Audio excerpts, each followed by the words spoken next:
Have you guys ever wondered how to get tutorial like I am right now without going to clouds? Because in my opinion, the clouds way is really difficult, especially with the new update. They made the wind barrier even harder. But see, I'll prove to you that I'm an actual Gorilla Tag. That's my Oculus One Gorilla Tag, not Gloria Tag. I'm actually here. So here's how you're going to want to do it. So you're going to want to go to your settings, go to storage. Storage is right here. Click on storage. Scroll down until you find Gorilla Tag. And then you hit clear app data.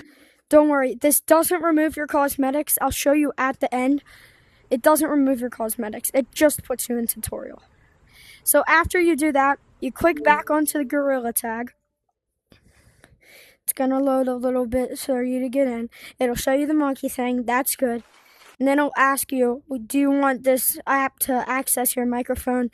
Say yes, because if you don't, it's not going to work. I'm going to show you that I have my cosmetics still.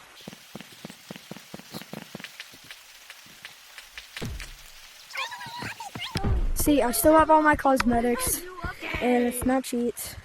Oh yeah, and this thing turns purple. Thanks for watching. Bye.